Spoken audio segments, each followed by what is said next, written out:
Bonjour, bienvenue dans ce nouvel épisode de mon podcast IMO, votre rendez-vous avec l'immobilier. Aujourd'hui, on parle location. J'ai le plaisir de retrouver François Moerlin. Bonjour. Bonjour Ariane. François, vous êtes fondateur de Local Gestion. Vous êtes un observateur éclairé du marché immobilier et surtout du marché locatif. Le marché est complètement bloqué. Qu'est-ce que vous constatez, vous, au quotidien ? Alors c'est vrai qu'au travers de la présence de Local Gestion sur tout le territoire, on a 2000 agences partenaires et on voit bien que le marché de l'immobilier ne se débloque pas comme on aurait voulu qu'il se débloque, c'est-à-dire qu'il y a toujours aussi peu d'offres et beaucoup de demandes. Les Français sont en recherche de logements en location, en mobilité. Alors évidemment, les problèmes on les connaît, les problèmes de construction, les problèmes de réglementation, les problèmes de fiscalité qui font que beaucoup d'investisseurs, et puis surtout la confiance, et qui fait que beaucoup d'investisseurs ne rentrent plus sur ce marché puisque les derniers chiffres sur les investisseurs immobiliers, c'est 22% dans le neuf, alors qu'on était à plus de 50% auparavant. Donc on voit bien qu'il y a une forme de désaffection de la location pour les investisseurs immobiliers. Puis on a la fin programmée du Pinel là, qui s'arrête à la fin de l'année. Il y a encore 3 mois pour concrétiser les réservations. Ça va faire un gros manque, ça, sur le marché ? Oui, c'est exactement ça. Alors déjà, à la base, on part d'une situation assez pauvre en termes d'offres de location. Et là, on va en plus encore l'accentuer sur le neuf, puisque le dispositif se termine et qu'il n'y a aucun dispositif de remplacement. Il faut savoir que c'est la première fois que ça arrive, puisque depuis toujours, il y a eu le Méhaignerie, le Pinel, bien sûr, mais aussi le Duflot, etc. Beaucoup de dispositifs qui ont soutenu le neuf. Et c'est vrai qu'au travers de la disparition de ce dispositif, on perd une forme d'attractivité puisqu'il n'y a plus de défiscalisation quand on achète un logement neuf pour le louer. Alors là, c'est pour le neuf. Pour l'ancien, c'est pas mieux. L'ancien, on a une conjonction qui est assez étrange parce que d'un côté, il y a de très forts besoins. Donc en économie marché, quand il y a beaucoup de besoins et quand il y a beaucoup de demandes, on dit toujours que c'est un très bon marché.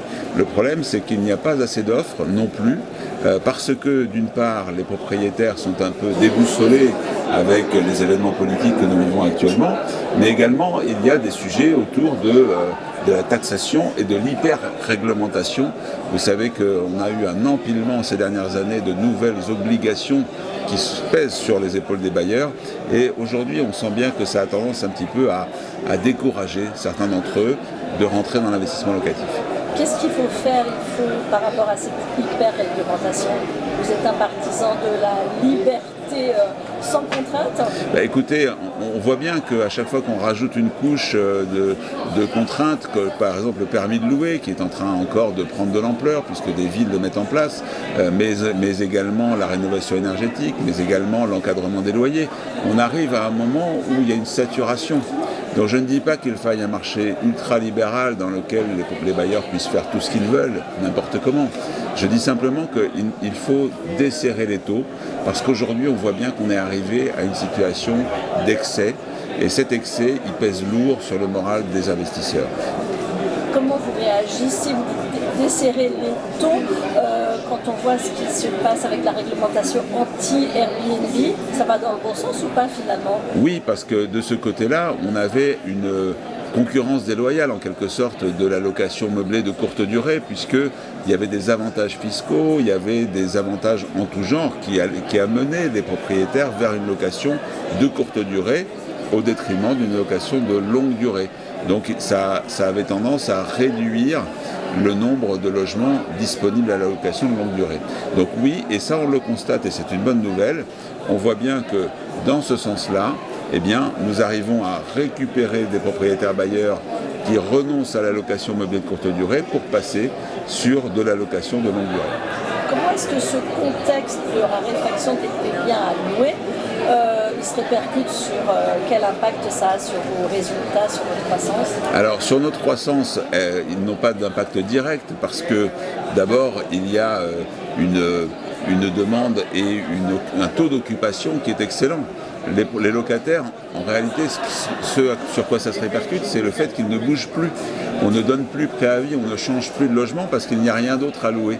Donc on reste dans son logement et on ne déménage plus. Donc c'est en cela que ça a un impact sur l'activité de location ou des agences immobilières avec lesquelles nous travaillons.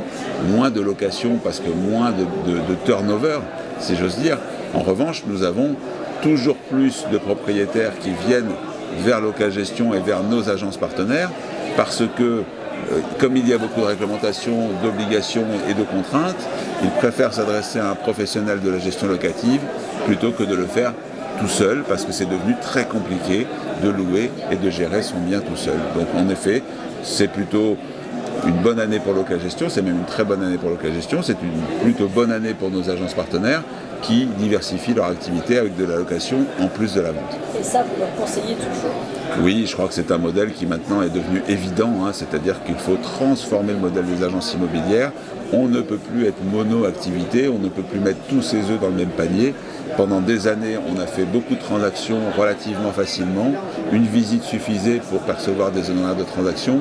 Aujourd'hui, c'est fini et on voit bien l'intérêt, et nous l'avons vu d'ailleurs, que nos agences partenaires, celles qui sont le plus engagées dans la location et dans la gestion depuis de nombreuses années, s'en sortent beaucoup mieux que les autres et nous avons eu finalement très peu de fermetures par rapport à toutes celles qui ont été constatées sur le marché. Merci beaucoup François Moerlin. Je rappelle que vous êtes fondateur de Locagestion.